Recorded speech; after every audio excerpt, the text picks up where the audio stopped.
everyone, welcome to your own channel Learn First. The topic that we are going to cover today is parts of speech. So, now beginning with the topic, what is parts of speech? The name given to a word on the basis of their job in a sentence is the parts of speech. क्या होता है sentence में every word has a job to do. हर शब्द का अपना एक काम होता है जिसके बेसिस पे हम उसे नाम देते हैं और जो नाम हमने उसे दिए हैं those names are called as parts of speeches. Like a person who is a doctor treats the patient. कोई डॉक्टर है तो वो अपने पेशेंट्स को देखता है. लॉयर है वो केसेस हैंडल करता है. उनका ये जॉब है. उसी तरह सेंटेंस में कोई वर्ड नाउन होता है, कोई वर्ड वर्ब होता है, कोई प्रोनाउन होता है. Likewise, we have 8 parts of speeches that are verb, noun, pronoun, adjective, adverb, preposition, conjunctions and interjection. You must be thinking why I have written verb first. Let me tell you. Basically क्या होता है जब हम start करते हैं तो ज्यादातर लोग नाउन को पहले लिखते हैं, but I have written verb because sentence में वर्ब सबसे ज्यादा इम्पोर्टेंट पार्ट प्ले करता है. इंग्लिश में you cannot make a sentence without verb. Verb के बिना इंग्लिश में आप सेंटेंस नहीं बना सकते. And only verb has tenses. आपने पढ़ा होगा, you must be knowing the importance of tenses in English. तो सिर्फ वर्ब के ही टेंस होते हैं, that is past tense, present tense and future tense. So that is why I have started this parts of speeches with verb. Verb क्या है? बहुत आसान है. It is the action. किसी भी सेंटेंस में जो वर्ड ये बता रहा हो कि क्या एक्शन हो रहा है, व्हाट इज द वर्क, वो होता है verb. Like he plays football. वो फुटबॉल खेलता है. तो यहाँ पे वर्ब क्या है? वर्ब यहाँ पे है प्लेज यानी खेलना. तो जो भी चीज हमें ये बताती है कि what is the action, what is the work, sentence में वो वर्ड हमारा वर्ब होता है. Now the second is noun. Noun as written is the name of a person, place, thing, और you can say animal, idea, feeling, etcetera etcetera. कोई भी sentence हम ले, like Sita is a good girl. So यहाँ पे person का name, place, thing, इनमें से यहाँ पे पर्सन का नेम है, दैट इज सीता. तो नाउन हमारा क्या हो गया? सीता. इसी तरह अगर सेंटेंस होता he goes to Delhi, so what is the noun here? That is Delhi. Another is the third one, that is your pronoun. As written here, pronoun replaces a noun. क्या होता अगर हम कहते बार बार Sita is a good girl, Sita goes to school every day, Sita plays every day, Sita goes to garden every day. So it would have become a really weird to say Sita Sita Sita Sita again and again. अगर आप हिंदी में कह दें तो और ज्यादा weird लगेगा. राम एक अच्छा लड़का है, राम सुबह उठता है, राम नहाता है, राम नाश्ता करता है. तो क्या करा? To make it more convenient or to make it write it more better way, these nouns are replaced by pronouns. Sita Sita को बार बार लिखने की बजाय we can write she is a good girl.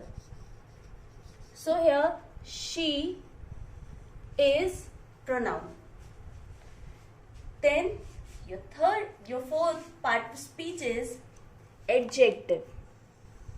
बहुत सिंपल है. Adjective gives information about noun or a pronoun. कैसी information? Like they drive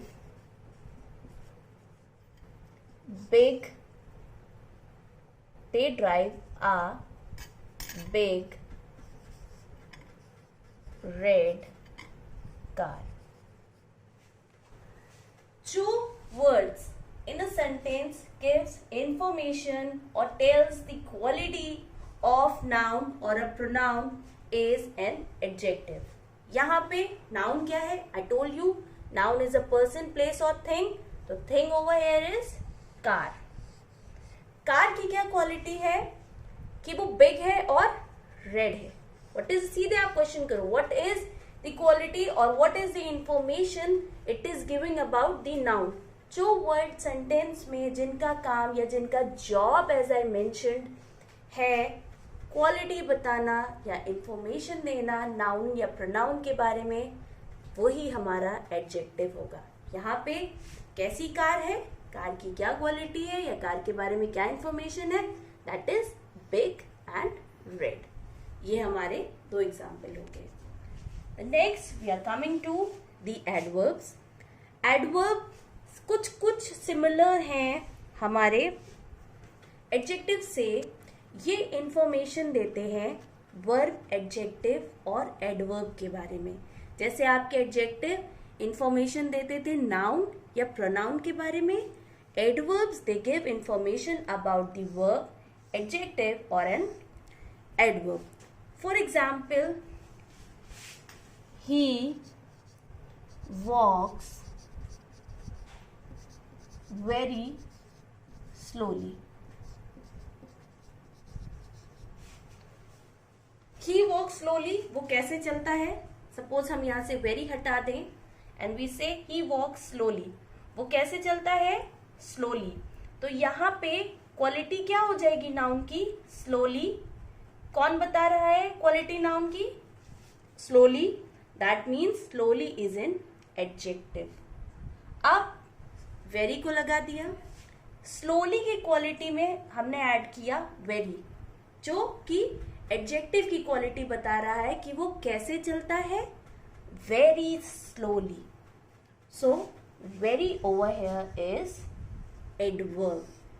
Simple. इसको I will elaborate each and every part of the speech. हर एक part को I'll be making a separate video to make it more clear to you.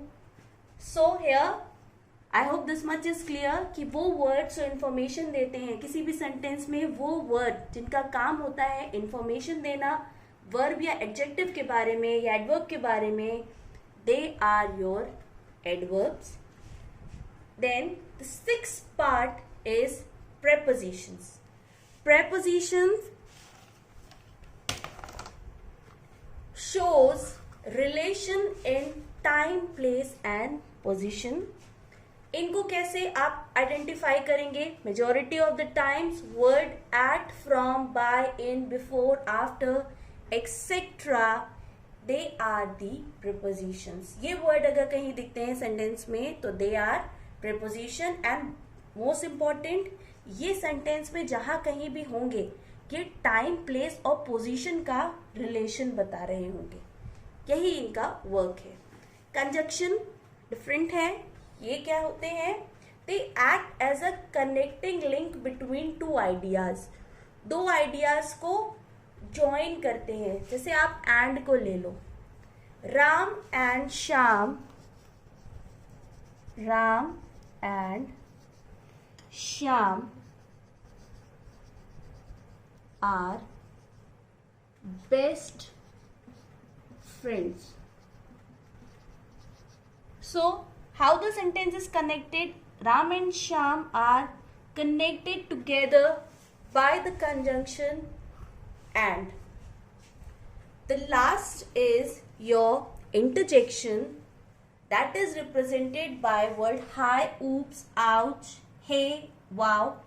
These are all exclamatory words, exclamatory sentences में use होते हैं, but interjections actually they are those words which don't have exact meaning but they explain sudden emotions or feeling. ऐसे word जिनकी कोई बहुत meaning नहीं होती, बहुत मीनिंगफुल नहीं होते, लेकिन क्या होता है कि वो एक सडन फीलिंग, सपोज आप you have seen a beautiful scene, so what you will say, wow, that is a sudden feeling, किसी चीज की जरूरत नहीं है. Those words are interjection. आपको चोट लग जाए, आप जा रहे हो, तो सडनली मुंह से निकलता है ouch, so they are your interjection. I hope I have tried my best to explain parts of speeches to you. बहुत आसान है, बहुत सिंपल है. दैट इज हर वर्ड को, सेंटेंस में जितने भी वर्ड्स होते हैं सबका एक एक जॉब होता है. जो जॉब वो परफॉर्म कर रहे होते हैं उनके बेसिस पे उनको 8 पार्ट्स में डिवाइड कर दिया गया है. जो एक्शन बताता है वो वर्ब होता है. जो नाउन होता है वो पर्सन, प्लेस और थिंग. किसी भी सेंटेंस में पर्सन, प्लेस और थिंग की जो बता रहा होता है वर्ड, वो आपका नाउन होता है. बार बार नाउन का रिपीटिशन स्टॉप करने के लिए the word which we use is a pronoun. The word which tells us information about noun और प्रोनाउन, जिसका काम हमें नाउन और प्रोनाउन की इंफॉर्मेशन देना होता है, वो आपका एडजेक्टिव होता है. एडवर्ब, वो वर्ड जो आपको इंफॉर्मेशन दे वर्ब, एडजेक्टिव और एडवर्ब के बारे में, वो आपका एडवर्ब होता है. प्रेपोजिशंस, प्रेपोजिशंस वो वर्ड जो सेंटेंस में रिलेशनशिप बताए टाइम, प्लेस एंड पोजीशन के बारे में. कंजंक्शन जो दो फीलिंग्स, दो आइडियाज को कनेक्ट करे, that is a conjunction. Interjections are sudden feelings, they don't have actual meanings but they show the sudden emotions or sudden feelings. I hope the parts of speech have been clear to you. So if you have any query, write down in the comment section. If you don't know what are sentences, what are phrase, what are clauses, I have already uploaded the videos explaining these topics. And please don't forget to subscribe my channel, to hit the bell icon so that you can see my videos and learn as much as possible. And please subscribe the channel. Please encourage and support. And since it's a lockdown, kindly stay at your home, stay safe. Thank you.